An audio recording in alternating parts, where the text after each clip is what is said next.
Assalamualaikum warahmatullahi wabarakatuh. Wilujeng tepang deui sareng wilujeng tepang deui sadayana dina pangajaran bahasa Sunda. Kanggo dinten ayeuna urang ngabahas ngeunaan laporan kagiatan.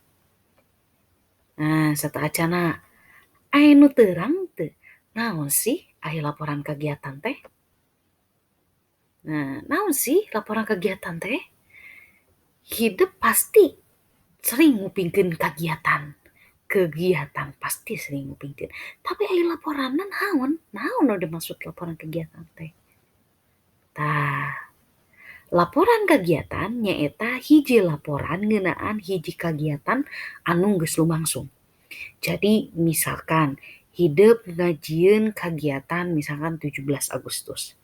Tah, hasil tina kagiatan 17 Agustus kudu dilaporkeun sacara tinulis dina bentuk laporan kagiatan. Dumasar kana strukturna, laporan kagiatan strukturna nyaeta anu kahiji aya bubuka, nu kadua aya waktu, 3 pamilon, 4 waragat, 5 pedaran, 6 panutup. Nu dimaksud bubuka nyaeta eusina ngajelaskeun kasang tukang jeung tujuan diayakeunna hiji kagiatan.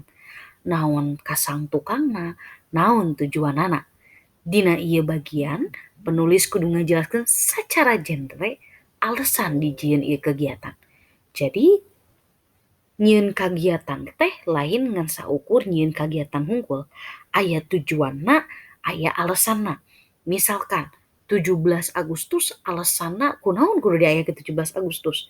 Puguh alasanna nyaeta pikeun mengingat jasa-jasa para pahlawan nya. Sedangkan tujuan anu sejenna bisa oge pikeun mere nyahokeun ka generasi anu anyar yen urang teh baheula bajuang teh naon anu di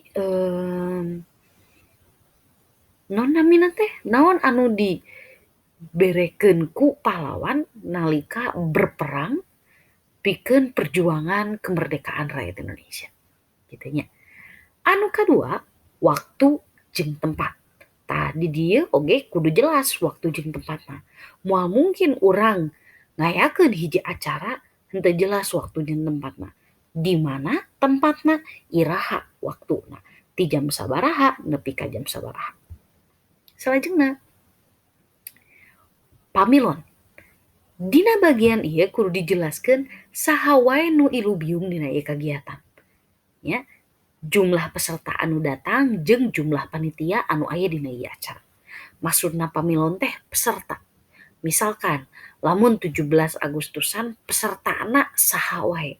Misal guru-guru sa Kecamatan Sukaraja misalkan atau siswa-siswi sa Kecamatan Sukaraja jeung sajabana ya.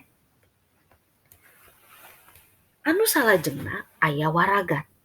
Waragat dina bahasa Indonesia hartina pengeluaran jeung pemasukan. Dina bagian ieu hidup kudu ngajelaskeun pengeluaran jeung pemasukan sarila lumangsungna kegiatan. Nalika ngalakukeun hiji acara pasti aya nu kudu dibeuli, pasti aya nu kudu pasti urang teh boga naon namina teh waragat ya, boga pemasukan. Nah, pemasukan eta kudu ditulis sabaraha pemasukanna. Nalika acara pemasukan eta pasti kudu dipotong kusabab meuli ieu itu atau pengeluaran teh nya. Tah pengeluaran eta oge kudu dituliskeun.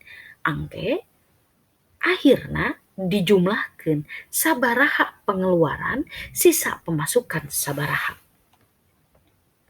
Salajengna aya pedaran.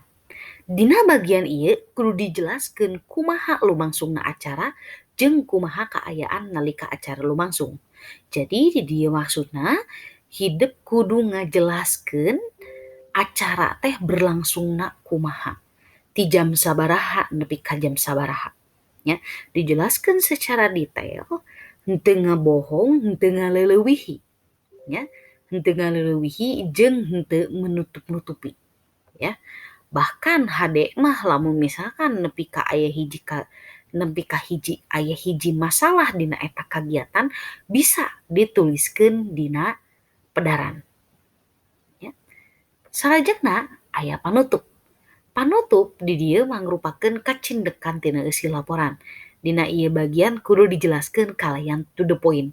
Maksudna hideuk kudu bisa nyimpulkeun kumaha sih acara teh lumangsungna, lancar atau henteu.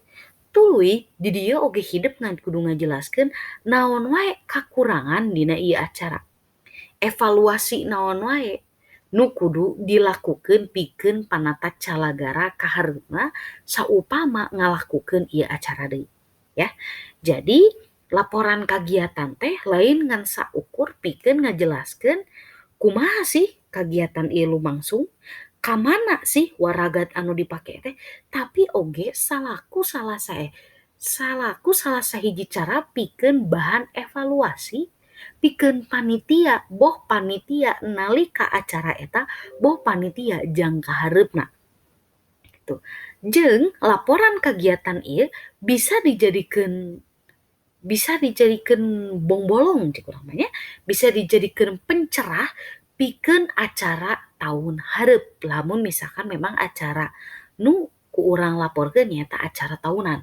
Misal 17 Agustus, Isra Mi'raj jeung sajabana ya. Kanggo tugas dinten ayeuna nyaeta jieunkeun laporan tina kegiatan gebiar vaksin 2 SMA Negeri 1 Cirengas. Tah hidup kamari parantos di vaksin ya, vaksin K2 SMA di SMA Negeri 1 Cirengas. Di jerona kudu aya bubuka waktu pedaran jeung panutup. Di dieu hideuk teu kudu nuliskeun waragat.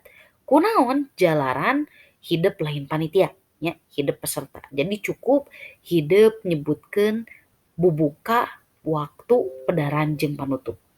Ditulis dina buku tulis, dikirimkeun kana buku kelas. Kanggo dinten ayeuna cekap sakitu. Hatur nuhun kana segala perhatosanana, upami aya nu teu ngartos, mangga taroskeun langsung ka Ibu. Hatur nuhun sadayana. Assalamualaikum. Sampurasun.